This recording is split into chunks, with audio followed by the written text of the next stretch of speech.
Okay. 1 minute.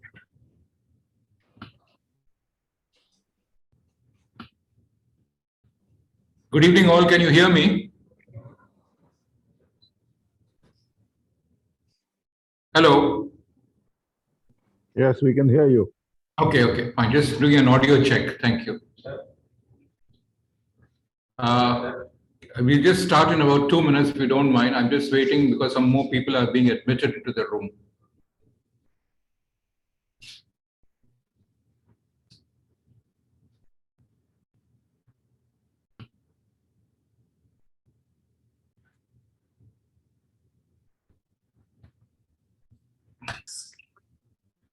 The Saudi consulate in Istanbul 4 years back triggered a global outrage against Saudi de facto ruler, Crown Prince Mohammed bin Salman. Khashoggi, a harsh critic of the Saudi Crown Prince, was last seen entering the Saudi consulate in Istanbul on October the 2nd, 2018. Okay, I think we have got everybody and we've got 12 participants, so I think we can start. So first of all, a very good evening to all of you. Thank you for sharing your valuable Friday evening. And it's a non-scheduled day. Normally it's a Saturday, but tomorrow I have some other thing to do, and I requested Sukumari if he could advance it by 1 day, and she was kind enough to agree. So this is the second in my series of prominent people who have a literary connection, also with my other passion, which is Freemasonry. So I thought we can, first I did all Kipling. Today we are going to talk about Conan Doyle, who is an important figure in all these things.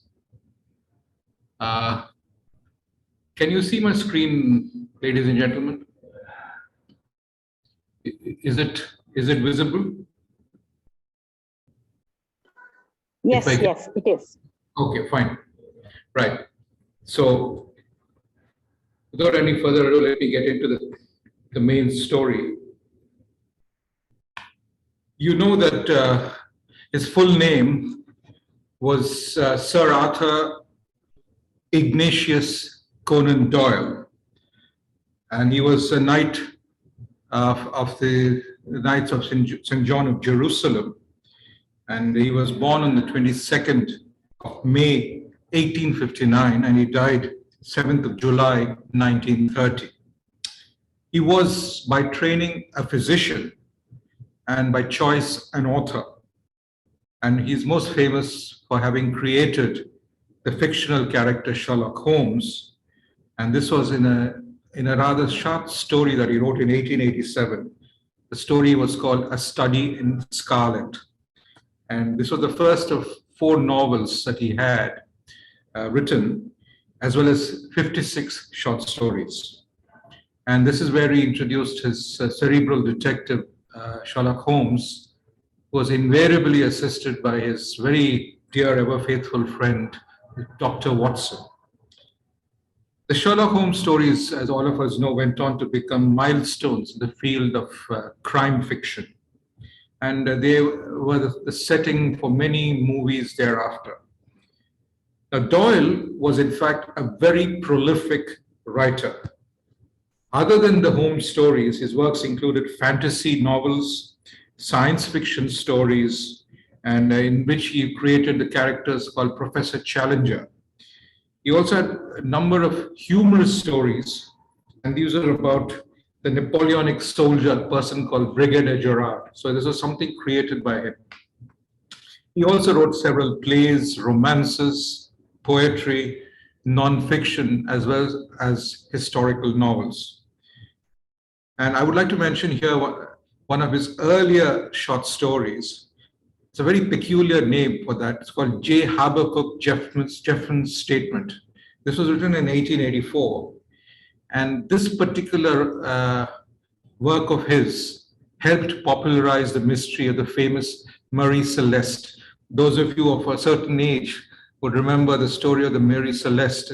It was one of those mysterious ships which was found afloat in the sea, abandoned by all its crew. Just to give you a little more information on the Mary Celeste, let me just talk about it a bit. The actual spelling was Mary Celeste, spelled Celste, but Mary was Mary, the normal Mary. But this is often erroneously mentioned as Marie Celeste, as in Marie. This was an American merchant brigantine which was discovered adrift and deserted in the Atlantic Ocean off the Azores Islands, that's off Portugal. And this was in December 4th of 1872. The Canadian brigantine, known as De Gracia, found her in a disheveled but seaworthy condition under partial sail and with her lifeboat missing. The last entry in a log was dated 10 days earlier. She had left New York City for Genoa in Italy on the 7th of November and was still amply provisioned when found. Her cargo was of denatured alcohol, and that was absolutely intact. However, the captain's and the crew personal belongings were also undisturbed. However, there were none of those who were on board were ever seen again. Now, later on, there were salvage hearings were to be held, and that was in Gibraltar following her recovery. The court's officers considered various possibilities of foul play, including mutiny by the Mary Celeste's crew. They also considered the possibility of piracy by the De Gracia, the ship which discovered it, or other ships. They also thought of a conspiracy to carry out insurance or salvage fraud. No convincing evidence supported any of these theories, and the suspicions have remained unresolved down to even this modern day. And there was a very low salvage award, so that was not exactly some kind of an incentive. The inconclusive nature of the hearings fostered continued speculation as to the nature of the mystery, and the story has repeatedly been complicated by false detail and fantasy. Hypotheses have been advanced, which included the effects on the crew of the alcohol fumes, which they were carrying denatured alcohol rising from the cargo. They also thought of submarine earthquakes, water spouts, attacks by a giant squid, as well as paranormal intervention. All these fantastic theories were floated about. And after the Gibraltar hearings were over, the Mary Celeste continued in service under new owners. And in 1885, her captain deliberately wrecked her off the coast of Haiti in the Caribbean as part of an attempted insurance fraud. So the story of her 1872 abandonment has been recounted and dramatized many times in documentaries, in novels, and plays and films. And the name of the ship has become a byword for unexplained desertion. So using this story as a backdrop, in 1884, Arthur Conan Doyle wrote J. Habakkuk Jackman's statement. This was a short story based on the mystery, but he spelled the vessel's name as Marie Celeste. The story's popularity led to his spelling becoming more common than the original in everyday use. He also added certain fictional details, such as the ship was found in perfect condition. It had actually taken on water by the time it was discovered. And he also added the fiction that its boats remained on board when actually the single boat was missing. These fictional details have come to dominate the popular accounts of the incident. So I just wanted to start off by talking about one of his less known works. Let me move on to the early life of Doyle.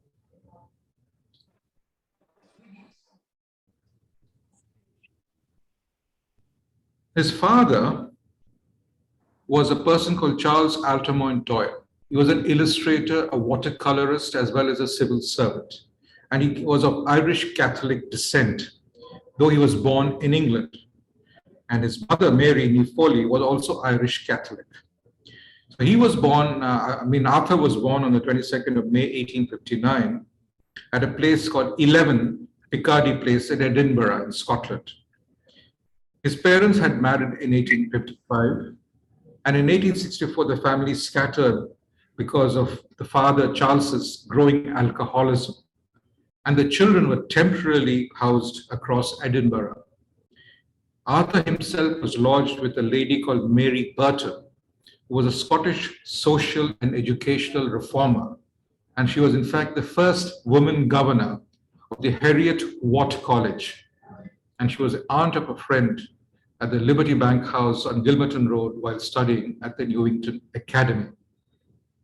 In 1867, the family came back together and lived in a very squalid tenement at a place addressed 3rd Science Place.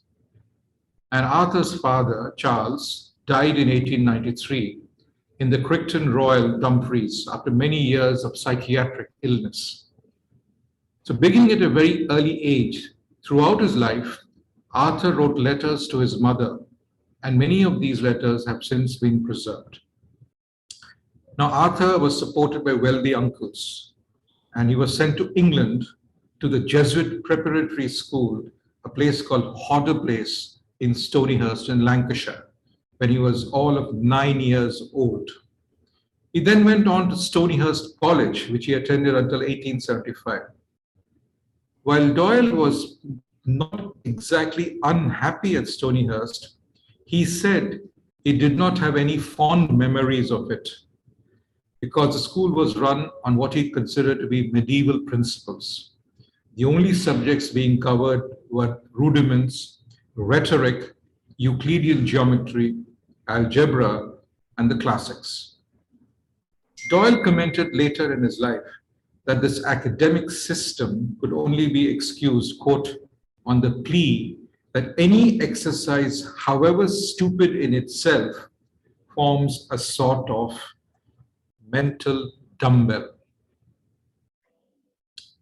by which one can improve one's mind, unquote. He also found the school harsh, noting that instead of compassion and warmth, it favored the threat of corporeal punishment and ritual humiliation.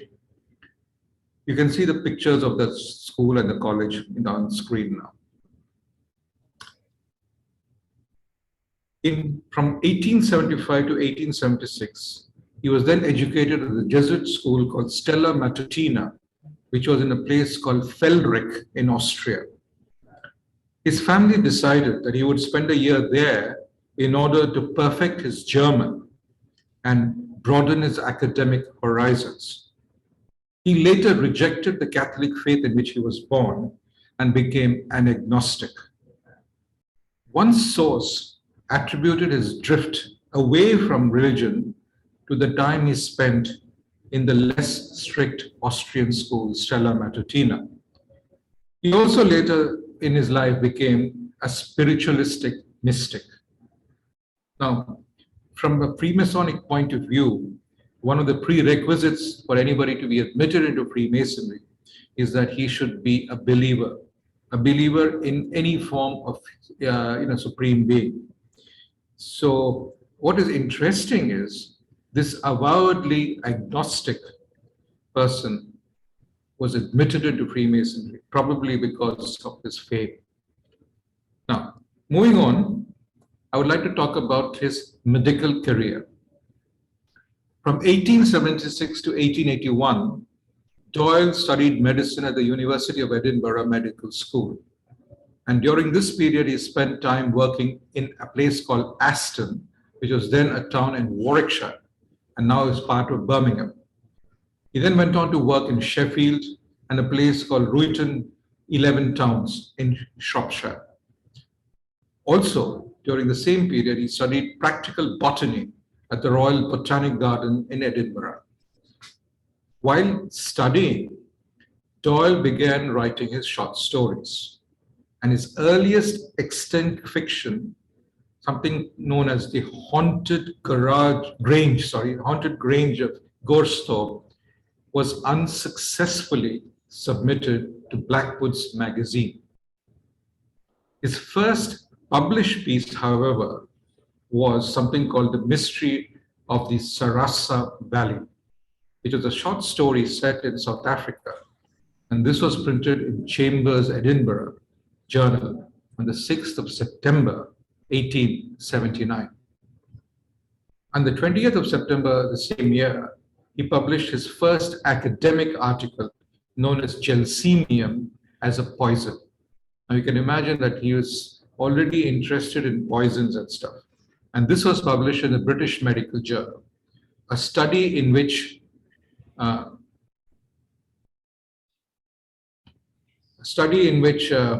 Daily Telegraph regarded as potentially useful in the 21st century murder investigation much, much later.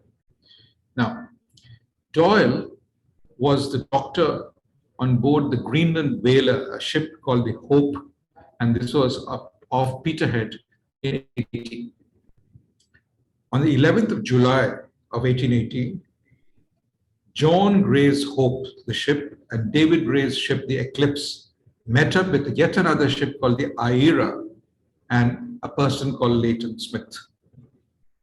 The photographer on board was a person called W.J.A. Grant, and he took a photograph aboard the Aira of Doyle along with Smith, the Gray brothers, and the ship's surgeon, a person called William Neal, who were all members of the Smith expedition. You see that photograph at the bottom. The expedition explored what came to be known as the Franz Joseph Land, and this led to the naming on the 18th of August of Cape Flora, Bell Island, Nightingale Sound, Grattan, and also Uncle Joe Island and Mabel Island. Now, what is interesting about Bell Island, I shall come to that a little bit later. After graduating with a Bachelor of Medicine and the Master of Surgery, MBCM as it was then known, degrees from the University of Edinburgh in 1881, he became the ship's surgeon on the SS Mayumba during a voyage to the West African coast. Thereafter, he completed his Doctor of Medicine, MD degree, and that was an advanced degree beyond the basic medical qualification in the United Kingdom. And the dissertation that he wrote was something called Tabes dorsalis, which was a late consequence of neurosyphilis. And this was in the year 1885. And in 1882, he partnered with his former classmate, a person called George Turnawine Budd, in medical practice in the city of Plymouth. But their relationship proved difficult, and Doyle soon left to set up an independent practice. Arriving in Portsmouth in June 1882 with less than 10 pounds to his name, he set up a medical practice at number 1 Bush Villas on Elm Grove in South Sea. Once again, the practice was not successful. While waiting for patients, Doyle returned to writing fiction. Now, right from the beginning, Doyle was a very staunch supporter of compulsory vaccination and wrote several articles advocating the practice and denouncing the views of the anti-vaccinators. Thus, I'm sure this rings a bell in all of us with some of the anti-vaccinators which have been there around us the last couple of years. In early 1891, Doyle embarked on a study of ophthalmology in Vienna. He had previously studied at the Portsmouth Eye Hospital, and this was in order to qualify to perform eye tests and prescribe glasses. Vienna had been suggested by his friend, a person called Vernon Morris, as a place to spend 6 months and train to be an eye surgeon. But Doyle found it too difficult to understand the German medical terms being used in his classes in Vienna, and soon quit his studies there. For the rest of his 2-month stay in Vienna, he pursued other activities such as ice skating with his new wife, a lady called Louisa. He also spent time drinking with his friend Brinsley Richards of the London Times. He also wrote his famous book, The Doings of Raffles Hall. After visiting Venice and Milan, he spent a few days in Paris, observing Edmond Landolt, who was an expert on the diseases of the eye. Within 3 months of his departure from Vienna, Doyle returned to London. He opened a small office and a consulting room at number 2 Upper Wimpole Street, or number 2 Devonshire Place, as it was then known as. You see all these blue plaques, the historic plaques in London. There is today a Westminster City Council commemorative plaque over this front door. Once again, the poor man had no patience. According to his autobiography, and his efforts as an ophthalmologist were a total failure. So in all, though he tried to qualify himself as a medical practitioner, he was not entirely successful. So let's move on to his literary career. Let's start off first with the Sherlock Holmes phase. Arthur struggled to find a publisher. His first work featuring Sherlock Holmes and Dr. Watson, as I said earlier, was A Study in Scarlet. And this was written in 3 weeks when he was only 27 years old, and was accepted for publication by a company called Ward, Lock and Company on the 20th of November, 1886. And this earned Doyle a princely sum of £25 in exchange for all rights to the story. The piece appeared a year later in Beaton's Christmas Annual and received good reviews in the Scotsman and the Glasgow Herald. Holmes was partially modeled on Doyle's former university teacher, a person called Joseph Bell, whose picture comes on screen, who was a Scottish surgeon and a lecturer at the medical school at the University of Edinburgh. In 1892, in a letter to Bell, Doyle wrote, quote, "It is most certainly to you that I owe Sherlock Holmes. Round the center of deduction and inference and observation, which I have heard you inculcate, I have tried to build up a man," unquote. And later on in his 1924 autobiography, he remarked, quote, "It is no wonder that after the study of such a character, that is Bell, I used and amplified his methods. In later life, I tried to build up a scientific detective who solved cases on his own merits and not through the folly of the criminal," unquote.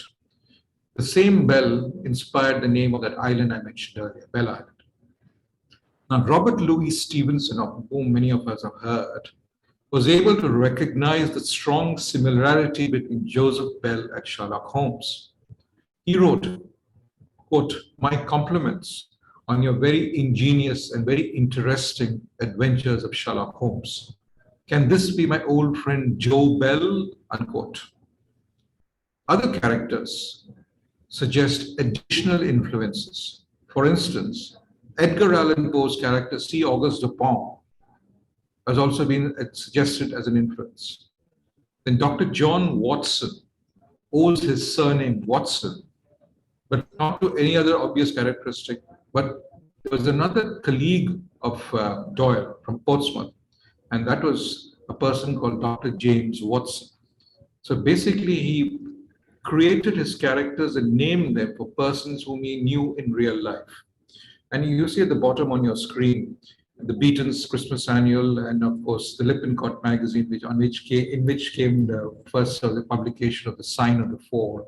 And then, of course, there's a very famous portrait of his. So these are all some of the images, I was able to capture. Now, there was a sequel to A Study in Scarlet, which was commissioned. And then came the Sign of the Four, which appeared, as I showed you, in Lippincott's magazine in February 1890. And this was under agreement with his earlier publisher, Ward, Lock and Company. Doyle had felt grievously exploited by Ward Lock as an author new to the publishing world. And so after this, he left them. Short stories featuring Sherlock Holmes were published in the Strand magazine. Many of us heard of the Strand magazine. Doyle wrote the first 5 Holmes short stories from his office at number 2 Upper Wimpole Street, which is now marked by a memorial plaque. You see that coming up on screen. Doyle's attitude towards his most famous creation was ambivalent. In November 1891, he wrote to his mother, quote, "I think of slaying Sherlock Holmes and winding him up for good and all. He takes my mind off from better things," unquote. To which his mother responded, quote, "You won't, you can't, you mustn't," unquote. In an attempt to deflect publishers' demands for more Holmes stories, he raised his price to a level intended to discourage them, but found that they were in fact willing to pay even the large sums he asked. As a result, he became one of the best paid authors of his time. Then in December 1893, to dedicate more of his time to his passion, which was historical novels, Doyle had Holmes and Professor Moriarty plunge to their deaths together down the Reichenbach Falls in the story The Final Problem. A public outcry ensued, and this led him to feature Holmes once again in 1901 in the novel The Hound of the Baskervilles, which most of us have read. Holmes's fictional connection with the Reichenbach Falls is celebrated in the nearby town in Meiringen. And you see these images at the bottom, the famous photo, rather the sketch of them falling down the Reichenbach Falls. And the plaques there you see are actually present there in Reichenbach Falls in Switzerland. Well worth a visit. In 1903, Doyle published his first Holmes short story in over 10 years. This was known as The Adventures of the Empty House, in which it was explained that only Moriarty had fallen, but as Holmes had other dangerous enemies, especially Colonel Sebastian Moran, he had arranged to make it look as if he too were dead. Holmes was ultimately featured in a total, as I said earlier, of 56 short stories, the last of which was published in 1927. There were also 4 novels, and he has since appeared in many more novels and short stories by other authors inspired by Doyle. The literary champion Jane Stanford compares some of Moriarty's characteristics to those of the Fenian John O'Connor Power. The Final Problem, which was published the year when the second Home Rule Bill was passed in the House of Commons. Similarly, The Valley of Fear was serialized in the year 1914, same year in which the Home Rule, the Government of Ireland Act, was placed on the statute book. So these books were inspired by real life happenings in England at that time. I think I spent enough time talking about Sherlock Holmes, much as I love the subject. Let me go on to some other literary works. Among his first novels was something called The Mystery of Cloomber. This was not published until 1888. And the unfinished narrative of John Smith, which was published only posthumously, and that was in the year 2011, very recently.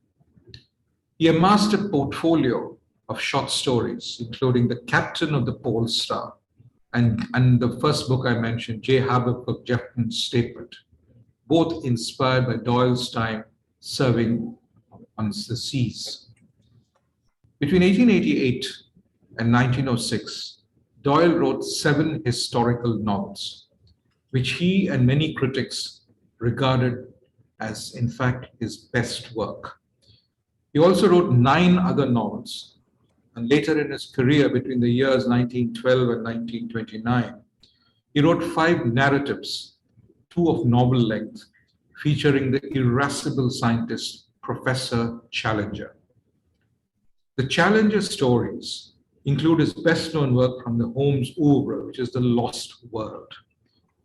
His historical novels included The White Company and its prequel, Sir Nigel, both of them set in the Middle Ages. He was a prolific author of short stories, including 2 collections set in the Napoleonic times and featuring the French character Brigadier Gerard. You know, this Lost World which he wrote was possibly an inspiration for other science fiction novelists who came down after him, including the movies made by Steven Spielberg. He amassed a portfolio of short stories, including The Captain of the Pole Star and Habakkuk Jepton's Statement, both inspired, as I said earlier. Now, he also wrote works for the stage, including Waterloo, which centers on the reminiscences of an English veteran of the Napoleonic Wars and features a character called Gregory Brewster. And this was written for the famous novelist Henry Irving, who wrote The House of Temperley, the plot of which reflects his abiding interest in the sport of boxing. He also wrote The Speckled Band, adapted from an earlier short story, which was The Adventures of the Speckled Band. And then he later on wrote the 1893 collaboration with James Barrie on the libretto for the play Jane Annie. So now let's move on to his sporting life. He was as adept in sports as he was in literature. While living in Swansea, the seaside resort of Portsmouth, Doyle played football as a goalkeeper for the Portsmouth Association Football Club, which was an amateur side under the pseudonym A.C. Smith, Arthur Conan Smith. Now, Doyle was also a keen cricketer, and between 1899 and 1907, he played 10 first-class matches for the MCC, the original MCC, the Marylebone Cricket Club. He also played for the amateur cricket teams, the Al-Akbaris and the Authors 11, alongside fellow authors including James Barrie, P.G. Wodehouse, A.A. Milne, and so on.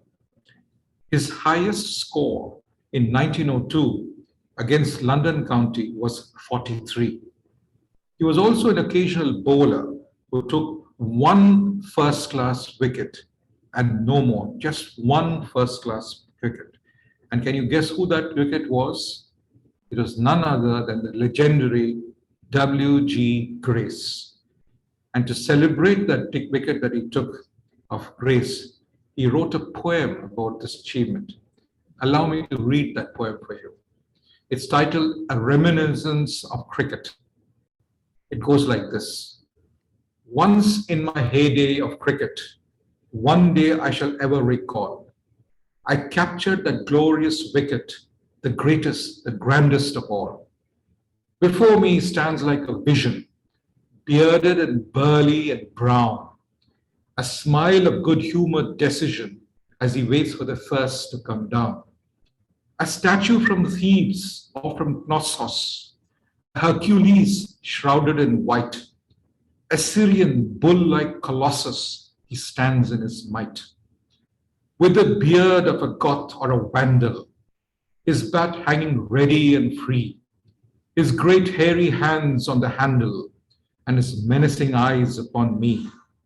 And I had tricks for the rabbits, the feeble of mind of I could see the duffer's bad habits and where his ruin might be. The capture of such might elate one, but it seemed like one horrible jest that I should serve tosh to the great one who had broken the hearts of the best. Well, here goes. Good Lord, what a rotter. Such a sitter as never was dreamt.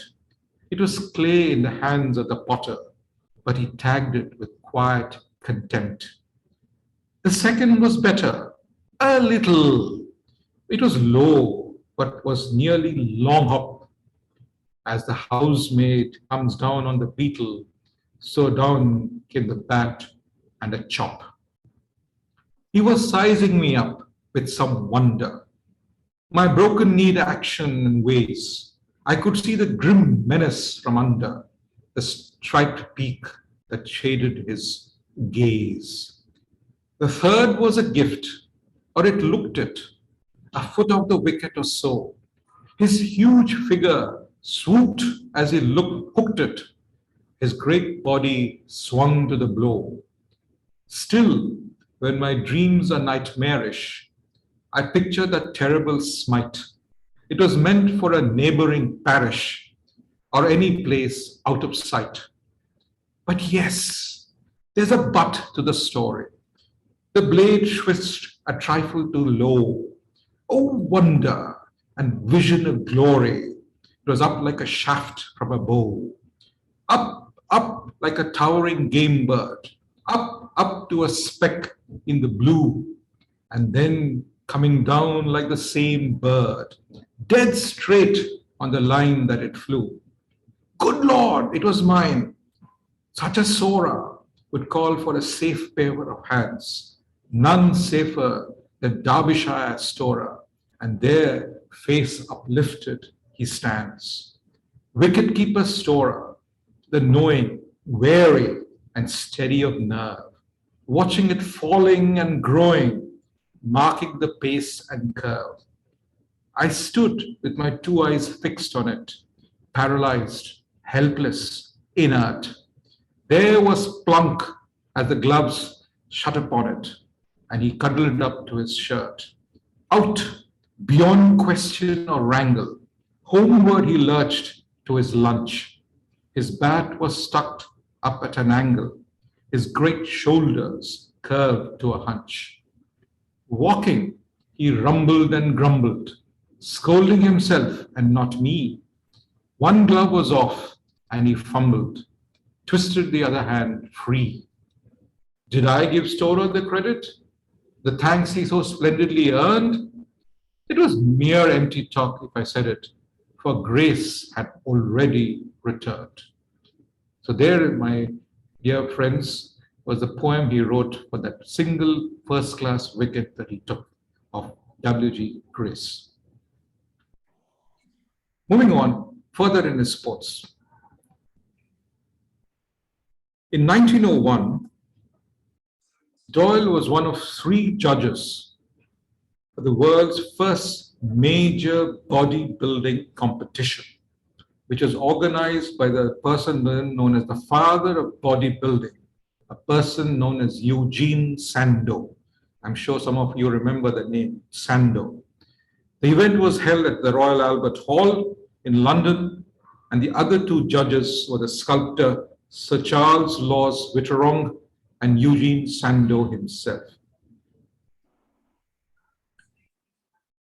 Doyle was an amateur boxer too, and in 1909 he was invited to referee the famous James Jeffries Jack Johnson heavyweight championship fight all the way in Reno in Nevada.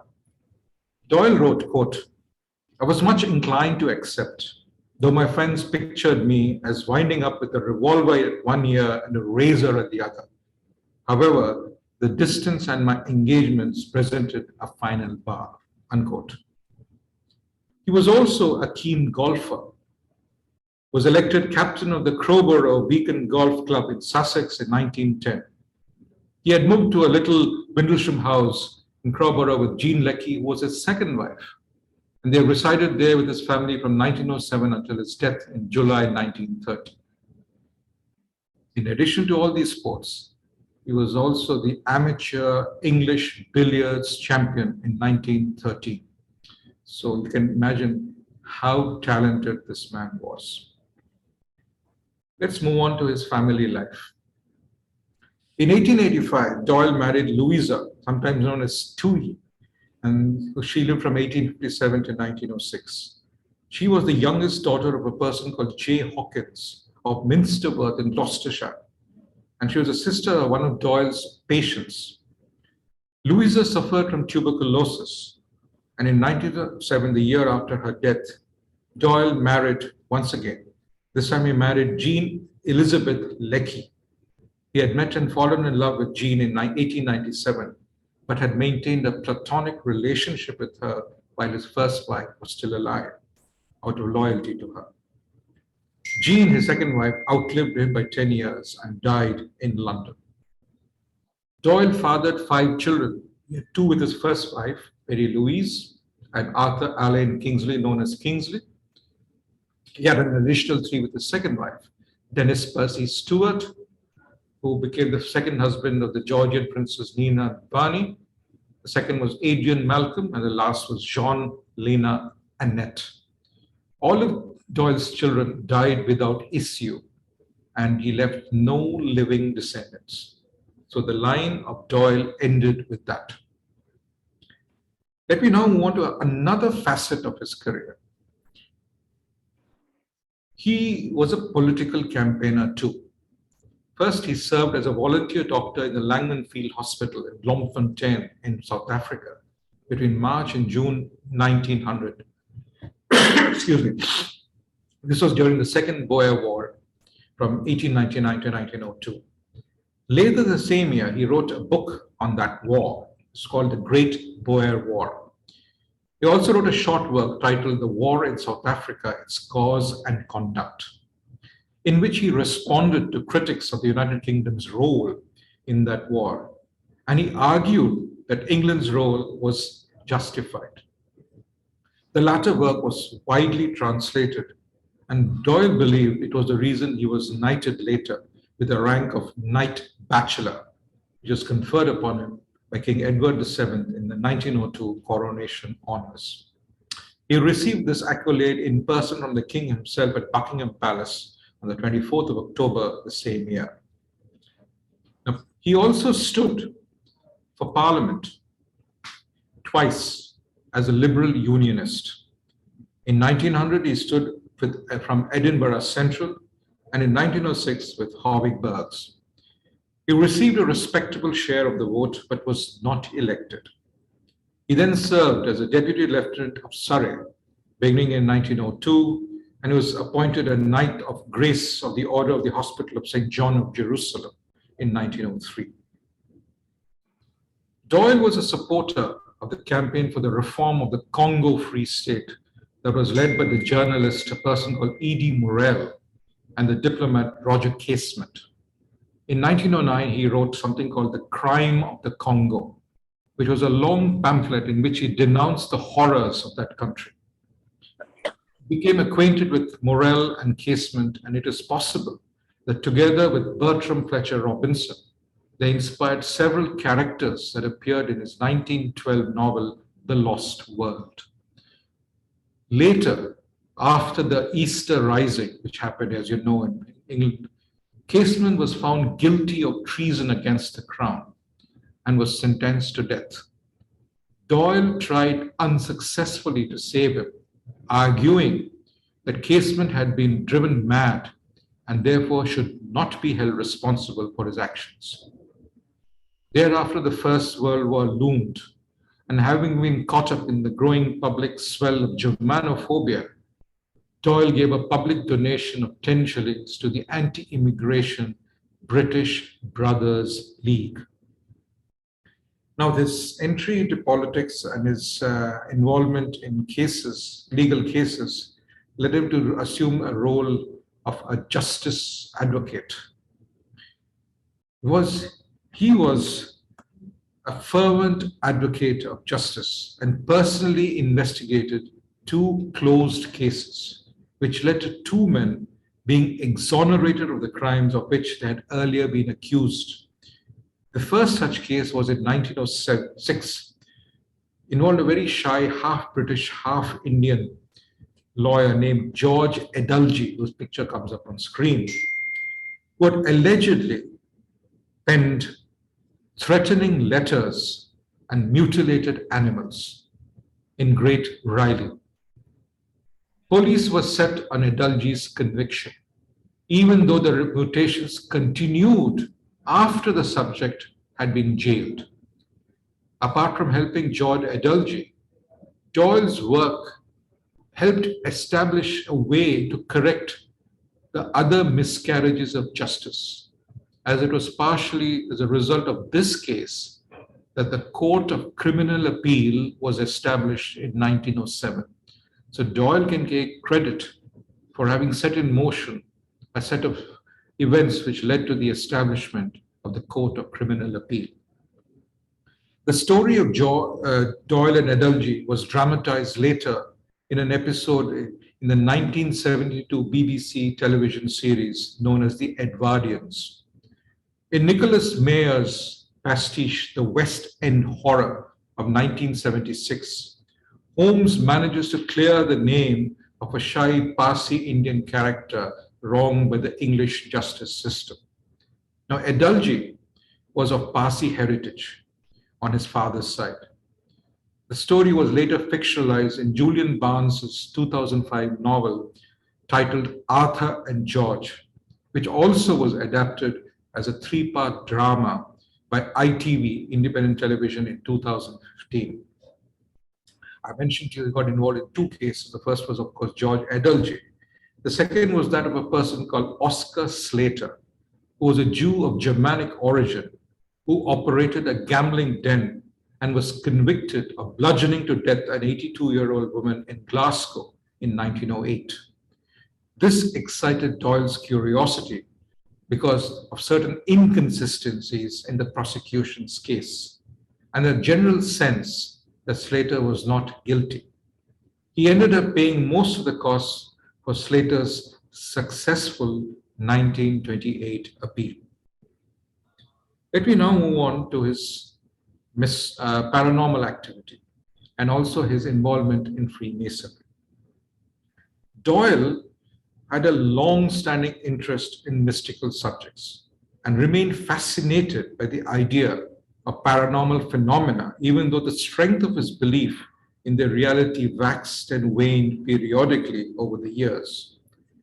In 1887, in Southsea, influenced by a Major General Alfred Wilkes Drayson, who was a member of the Portsmouth Library, Literary and Philosophical Society, Doyle began a series of investigations into the possibility of psychic phenomena and attended about 20 seances, experiments in telepathy, and sittings with mediums. Writing to this in the spiritualist journal entitled Light that year, he declared himself to be a spiritualist, prescribing one particular event that had convinced him that psychic phenomena were real. Also, on the 26th of January 1887, he was initiated as a Freemason at the Phoenix Lodge number 257 in Southsea. His complete Masonic record is there on screen. I won't belabor you because it doesn't really concern most of you, but the record is available for those who are interested. When I delivered my Masonic talk on Lord Kitchener, I was also, of course, a high-ranking Freemason. In one of the Masonic e-platforms, one of those who were tuned in, a person called Rob Allen, sent me some wonderful scans of a loyal accolade from leading citizens and Freemasons to the Royal Grand Master that he had found from the records of a particular lodge called Lodge Rising Star number 1022 of the English Constitution, based in Bloemfontein, which I mentioned earlier. And this was dated from St. George's Day, the 23rd of April, 1900, which had the clear signatures of three important Freemasons: Lord Roberts, Lord Kitchener, as well as Sir Arthur Conan Doyle. It is truly a remarkable Masonic treasure. You see all those signatures out there. This is something amazing which I was able to capture. In 1889, he became a founding member of the Hampshire Society for Psychical Research. And in 1893, he joined the London-based Society for Psychical Research. And in 1894, he collaborated with Sir Sidney Scott and Frank Podmore in a search for poltergeists in Devon. In 1916, at the height of the First World War, Doyle's belief in psychic phenomena was strengthened by what he took to be the psychic abilities of his children's nanny, a lady known as Lily Loder Simons. This and the constant drumbeat of wartime deaths inspired him with the idea that spiritualism was what he called a new revelation sent by God to bring solace to the bereaved. He wrote a piece in the Light magazine about his faith and began lecturing frequently on spiritualism. And in 1918, he published his first spiritualist work titled The New Generation. The New Revelation. Some have mistakenly assumed that Doyle's turn to spiritualism was prompted by the death of his son Kingsley. But Doyle began presenting himself publicly as a spiritualist in 1916 when Kingsley died on the 28th of October 1918. And he died from pneumonia contracted during his convalescence after being seriously wounded in the 1916 Battle of the Somme. Nevertheless, the war-related deaths of many people who were close to him appear to have even further strengthened his long-held belief in life after death and spirit communication. Doyle's brother, Brigadier General Innes Doyle, also died from pneumonia in February 1919. Then his two brothers-in-law, one of whom was E.W. Horner, who was the creator of the literary character Raffles, as well as his two nephews, also died after the war. Then came his second book on spiritualism, known as The Vital Message, which appeared in 1919. Doyle found solace in supporting spiritualism's ideas and the attempts of spiritualists to find proof of an existence beyond the grave. In particular, according to some, he favored the Christian spiritualism and encouraged the Spiritualist National Union to accept an eighth precept, that of following the teachings and examples of Jesus of Nazareth. He was a member of the renowned supernaturalist organization known as the Ghost Club. Now, I don't know how many of you have heard of the Ghost Club, so let me talk a little bit about the Ghost Club. The Ghost Club had its roots in Cambridge in 1855, where fellows at Trinity College began to discuss ghosts and psychic phenomena. It was launched officially in London in 1862. It counted Charles Dickens and Sir Arthur Conan Doyle among its members. One of the club's earliest investigations was of the Davenport brothers and their spirit cabinet hoax, the club challenging the Davenports' claim of contacting the dead. The group continued to practice and practical investigations of spiritualist phenomena, a topic much in vogue then, meeting to discuss ghostly subjects. Excuse me. The Ghost Club dissolved in the 1870s following the death of Charles Dickens. It was later revived, and I'm glad to inform you it continues to function even today. Now, in 1919, the magician P.T. Selbit staged a seance at his flat in Bloomsbury, which Doyle attended. Although some later claimed that Doyle had endorsed the apparent instances of clairvoyance of that seance as genuine, a contemporaneous report by the Sunday Express quoted Doyle as saying, quote, "I should have to see it again before passing a definite opinion on it," unquote.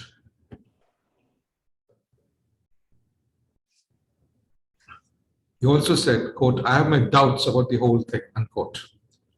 In 1920, Doyle and the noted skeptic Joseph McCabe held a public debate at Queen's Hall in London, with Doyle taking the position that the claims of spiritualism were in fact true. After the debate, McCabe published a book titled "Is Spiritualism Based on Fraud?" unquote, in which he laid out evidence refuting Doyle's arguments and claimed that Doyle had been duped into believing in spiritualism through deliberate mediumship trickery. Doyle also debated the psychiatrist Harold Dearden, who vehemently disagreed with Doyle's belief that many cases of disguised mental illness were the result of spirit possession. In 1920, Doyle traveled to Australia and New Zealand on spiritualist missionary work, and over the next several years and until his death, he continued his mission, giving talks about his spiritual conviction in Britain, in Europe, and the United States. Then Doyle wrote a novel known as The Land of the Mist, which was centered on spiritualist themes and featured his famous character, Professor Challenger. He also wrote many non-fiction spiritualist works, and perhaps his most famous of this was something called The Coming of the Fairies, published in 1922, in which Doyle described his belief about the nature and existence of fairies and spirits. He reproduced the 5 Cottingley fairies photographs, which are on screen now, asserted that those who suspected them of being faked were wrong, and expressed his conviction that they were in fact authentic. However, decades later, the photos were definitely shown to have been faked, and the creators themselves admitted to the fakery. Doyle was friends for a time with the American magician Harry Houdini. Even though Houdini explained that his feats were based on illusion and trickery, Doyle was convinced that Houdini had supernatural powers and said as much in his work titled The Edge of the Unknown.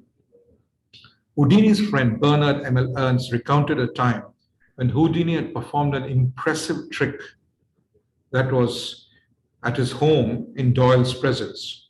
And Houdini had assured Doyle that the trick was pure illusion and had expressed the hope that this demonstration would persuade Doyle not to go around endorsing phenomena simply because he could think of no explanation for what he had seen other than supernatural power.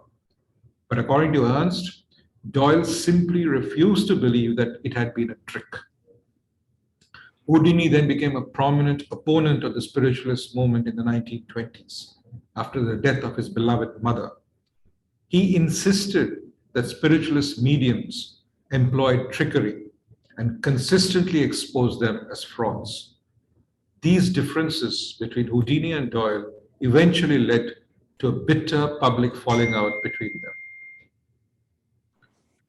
In 1922, the psychical researcher Harry Price accused the spirit photographer William Hope of fraud. Doyle defended Hope, but further evidence of trickery was obtained from other researchers. Doyle then threatened to have Price evicted from the National Laboratory of Psychical Research. Running a Zoom meeting. Huh? Zoom meeting. Can you mute yourself, please? Thank you. And he persisted that in writing what he called sewage about spiritualists, he would meet the same fate as Harry Houdini. Price wrote, Arthur Conan Doyle and his friends abused me for years for exposing hype and hope. In response to the exposure of frauds that had been perpetrated by Hope and other spiritualists, Doyle led 84 members of the Society for Psychical Research to resign in protest from the society on the ground that they believed it was opposed to spiritualism. In yet another instance, Doyle and the spiritualist William Thomas Sneed were led to believe that Julius and Agnes Zanzig had genuine psychical powers, and they claimed publicly that the Zanzigs used telepathy. However, in 1924, the Zanzigs confessed that their mind readings act had indeed been nothing more than a trick. They published the secret code and all other details of the trick method that they had used under the title Our Secrets. This was published in a London newspaper. Doyle also praised the psychic phenomena and spirit materialization that he believed had been produced by a person known as Eusapia Palladino and another person called Mina Crandon, both of whom were later exposed as frauds. Doyle's 2-volume book, The History of Spiritualism, was published in 1926. W. Leslie Carnot, a spiritualist, contributed much research to the book. Later the same year, Robert John Tillier wrote a predominantly supportive review of it in the journal Nature. This review provoked controversy. Several other critics, notably A. Campbell Swinton, pointed out the evidence of fraud in mediumship, as well as Doyle's non-scientific approach to the subject. And in 1927, Doyle gave a filmed interview in which he spoke about Sherlock Holmes and spiritualism. Now, Richard Milner, who was an American historian of science, has presented a case that Doyle may have been the perpetrator of the famous Piltdown Man hoax of 1912, creating the counterfeit hominid fossil that fooled the scientific world for over 40 years. Milner noted that Doyle had a plausible motive, namely revenge. Revenge of the scientific establishment for debunking one of his favorite psychics, and said that the lost world appeared to contain several clues referring cryptically to his having been involved in the Piltdown Man hoax. Samuel Rosenberg's 1974 book titled Naked is the Best Disguise purports to explain how, throughout his writings, Doyle had provided overt clues to otherwise hidden or suppressed aspects of his way of thinking that seemed to support the idea that Doyle would be involved in such a hoax. However, more recent research suggests that Doyle was not really involved. In 2016, researchers at the Natural History Museum at Liverpool John Moores University analyzed the DNA evidence showing that responsibility of the hoax lay with the amateur archaeologist Charles Dawson, who had originally, quote unquote, found the remains. He had initially not been considered the likely perpetrator because the hoax was seen as being too elaborate for him to have devised. However, the DNA evidence showed that a supposedly ancient tooth he had discovered in 1915 at a different site came from the same jaw as that of the Piltdown Man, suggesting that he had planted them both. That tooth, too, was later proven to have been planted as part of the hoax.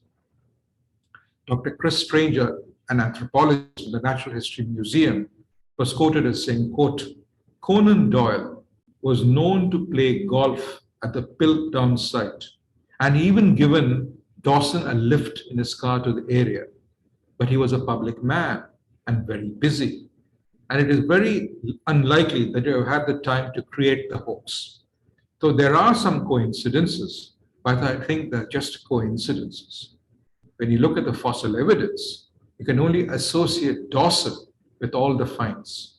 And Dawson was known to be personally ambitious. He wanted professional recognition. He wanted to be a member of the Royal Society, and he was after an MBE. He wanted people to see him and stop seeing him as an amateur. Now, I've come to the very last part of my paper. I apologize if you feel it's been too long. This is about his fiction. There are instances of where Freemasonry was mentioned in his fiction. This is of interest to those who are Freemasons. So I won't spend too much time on this. But there are several references to Freemasonry in almost all his books. So, and it's, I do not want to spend your time on that because again, it's a little bit of a challenge for those of you who are not Freemasons to find the parallels. I must mention here a little thing about something called The Adventures of the Dancing Man. It was published as part of this book, The Return of Sherlock Holmes in 1905. And this is one of only 2 Sherlock Holmes short stories where Holmes' client dies after seeking his help. It's an interesting story.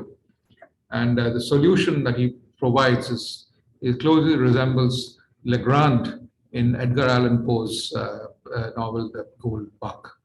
The story begins when Hilton Cubitt of Ridlingthorpe Manor visits Holmes and gives him a piece of paper with the following mysterious sequence of stick figures, which you see on the right. Cubitt explains to Holmes and Dr. Watson that he was recently married to an American woman named Elsie Patrick. And before the wedding, she had asked her husband to be never to ask about her past, as she had some very disagreeable associations in her life. Although she said that there was nothing that she was personally ashamed of. The marriage had been a happy one until the messages began to arrive, first mailed from the United States and then appearing in the garden.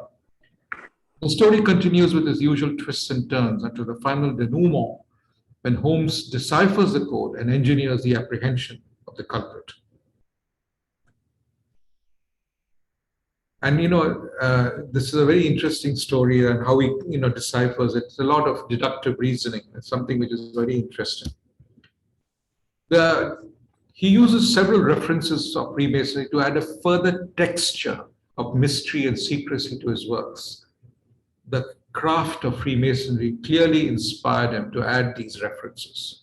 During the time Conan Doyle was writing his Sherlock Holmes stories, Freemasonry was becoming extremely popular with the middle classes, males, and to add a touch of Masonic flavoring to his stories would, of course, add to the appeal of the stories. The character of Sherlock Holmes himself knew a lot about Freemasonry. He knew its signs, he knew its symbols, though he was not a Mason himself. And therefore, his knowledge of Masonry adds to the somewhat mysterious persona that he is, creating that extra layer of character. Let me now come to his death. Doyle was found clutching his chest in the hall of Windlesham Manor, his house in Crowborough in East Sussex, on the 7th of July, 1930. He died of a heart attack at the age of 71, and his last words were apparently directed to his wife, and they were, "You are wonderful." At the time of his death, there was some controversy concerning his burial place, and he was avowedly not a Christian. Remember, I mentioned that, considering himself a spiritualist. He was first buried on the 11th of July, 1930, in Windlesham's Rose Garden. He was later reinterred together with his wife in the Minstead churchyard in the New Forest, Hampshire. Carved wooden tablets to his memory and to the memory of his wife, originally from the church at Minstead, are now on display as part of the Sherlock Holmes exhibition at Portsmouth Museum. The epitaph on his gravestone in the churchyard reads in part, "Steel true, blade straight, Arthur Conan Doyle, knight, patriot, physician, and man of letters." A statue honors Doyle at Crowborough Cross in Crowborough, where he lived for 23 years. There's another statue of him at Piccadilly Place, Edinburgh, close to the house where he was born. So, ladies and gentlemen, in conclusion, I would like to say that he continues to live in a collective memory through his works, especially for fans of his seminal fictional detective Sherlock Holmes. I, for one, read my very first Sherlock Holmes story when I was in middle school, and my lifelong love affair with him continues unabated till date. I've read every book of his and probably watched every movie and television series ever made. On one of my many trips to London, I went to the famous address 221B Baker Street to visit the Sherlock Holmes Museum. I highly recommend all fans of this personage to spend some time. The museum has been done up well and has a period atmosphere, evoking all the descriptions found in many of the stories. I spent a glorious couple of hours going through each and every exhibit. The tie that I'm wearing now is from there. And also a lot of other things I picked up, including a deerstalker hat, which is too hot to wear in Chennai. I also have the great coat. And for those of you who are into pipes, I have the famous Sherlock Holmes meerschaum pipe. So there you have all these things with you. Enjoy as much as you can. And before I end, I would like to show you one last bit. This is his certificate of honor from the University of London. If you can read it, it says, "This is to certify that Arthur Conan Doyle matriculated as a student in the University of London at the June examination in the year 1875, and that he was placed 81st in the honors division. July 28, 1875, signed William B. Carpenter, Registrar." Thank you for your patience, and these are my references.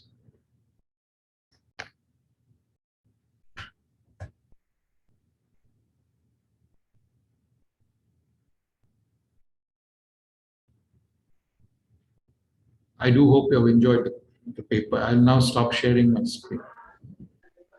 It was, as usual, very well done. This is Mridula. I enjoy your talks a lot. Your research is excellent, and I'm a Sherlock Holmes diehard fan, and I didn't know a couple of things. So thank you for. It's a joy when you see someone who enjoys doing this sort of work. It's such a joy to listen to. Thank you for this. Thank you, Mridula. Thank you for your kind words. Bharat, thank you so much. I'm on the road actually, but I still wanted to join. So I've been listening to you. It's like Mridula said, it's really wonderful. As always, it's like as if you're giving us a bowl of payasam to eat, sweet, and spoon feeding us all these lovely tidbits about authors that, which we don't even know about. It's really been wonderful. Thank you so much, Bharat. Thank you, Sukumar. Thank you very much. And also, Bharat, this is Mridula again. It rang, I don't know, it was so resonating to see that even Arthur Conan Doyle got taken for a ride by a publisher, Yes, indeed. Yes, and indeed. And unscrupulous publishers were there right from, the penny dreadfuls. Yes. So, yes, that rang a bell.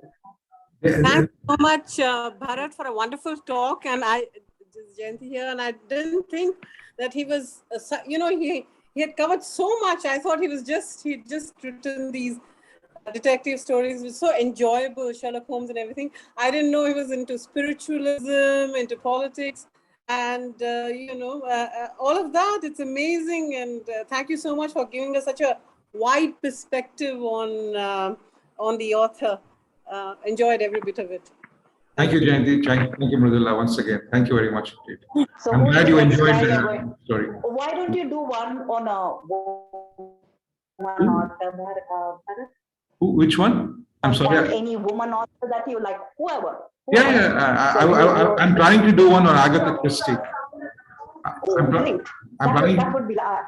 would be lovely. Yes. And don't just stick to Hercule Poirot, but no, not at all, not at all. She's again one of my favorite authors. I never got tired of reading Christie stories. And Christie has written other things other than fiction. I mean, detective fiction. Right.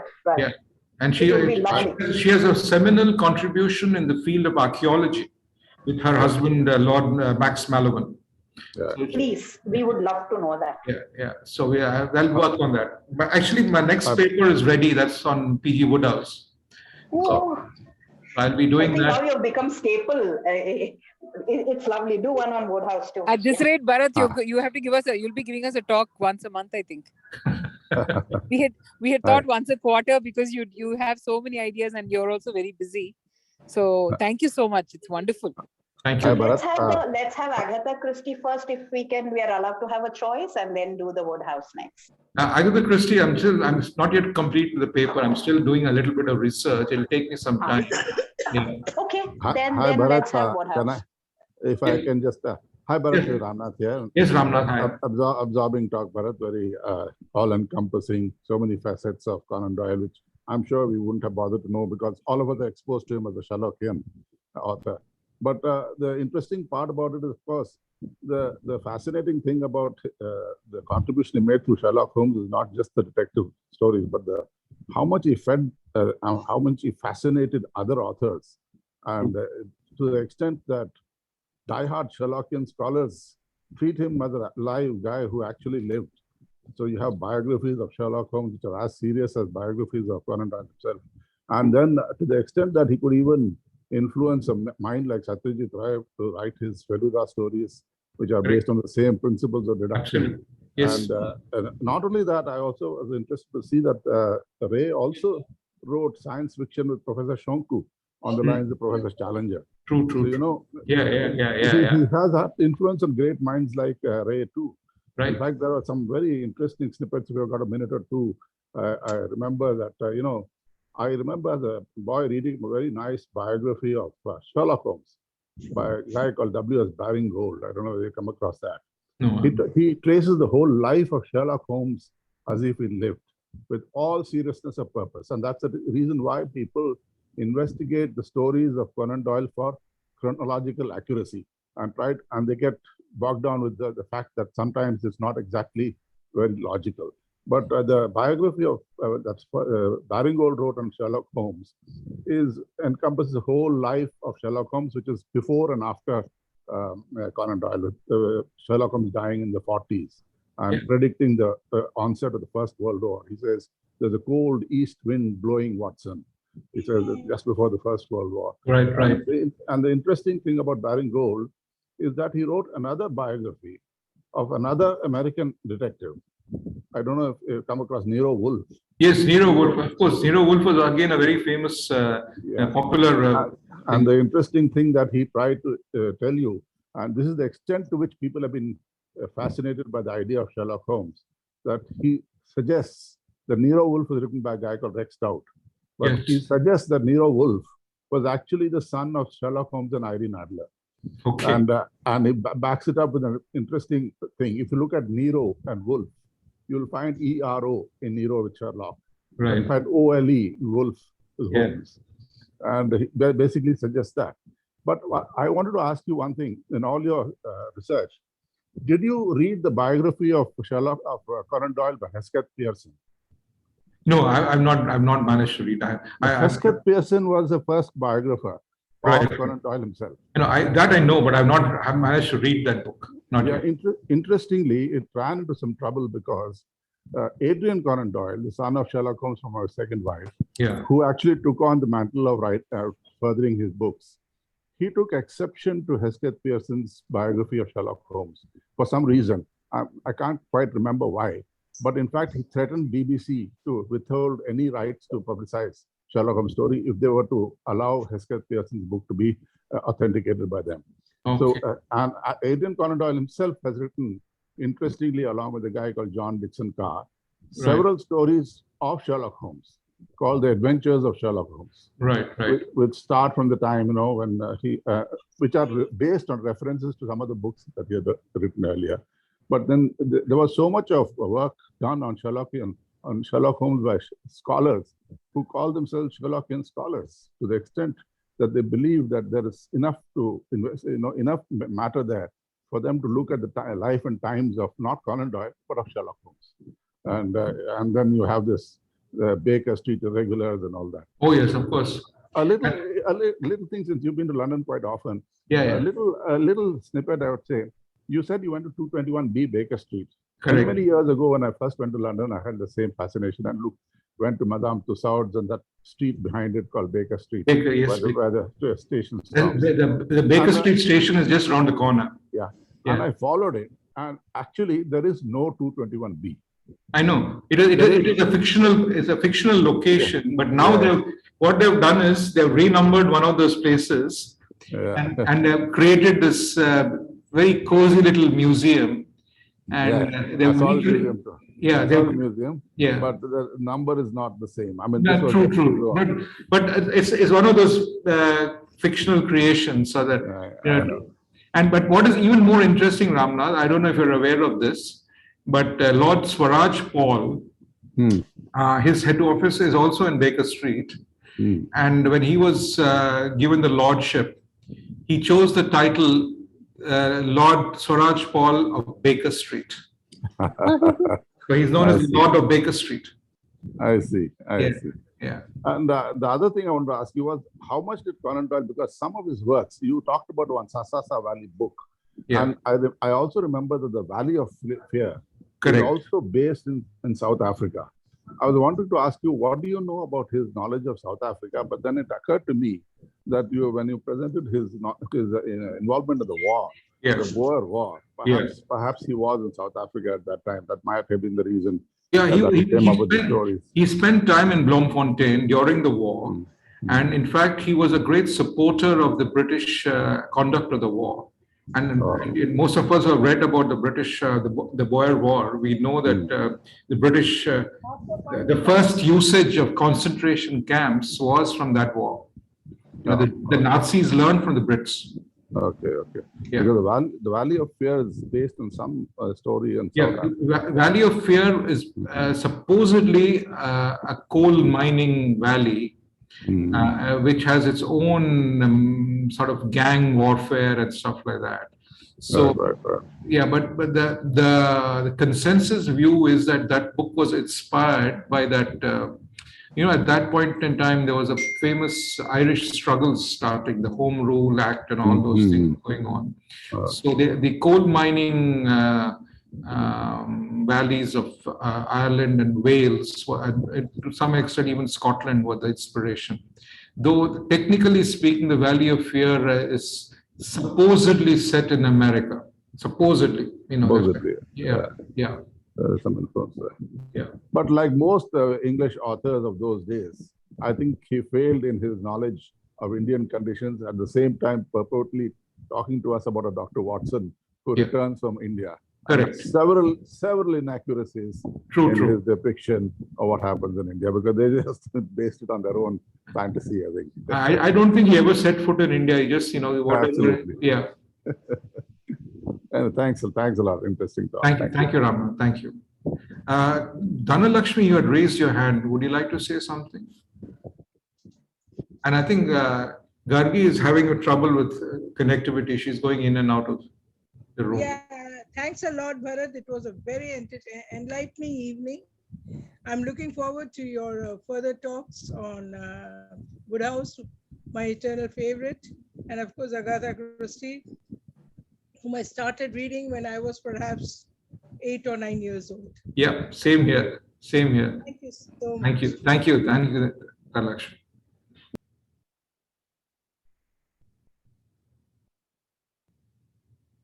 I think we have come to the end. Yes, maybe we could wind up now, yeah? Yeah. In a while. Thank you, Bharat. Thank you so much. Looking forward to your next talk, actually. Yeah. Already. Thank you. And I want to, I'm actually going to go back and listen to the YouTube recording, because there's so much stuff. I feel that it's worth listening, maybe even more than once. Thank you. We'll do that. Yeah. I agree with you on that. We need to rehear this all over again. Yeah. That's really nice. Thank you so much, and wish you all a happy evening and a good weekend. Thank you for your participation, and we'll see you at the next talk. Yeah, happy Ugadi, everybody. Yes, happy Ugadi to everyone. Thank you. Thank you. Bye. Bye-bye.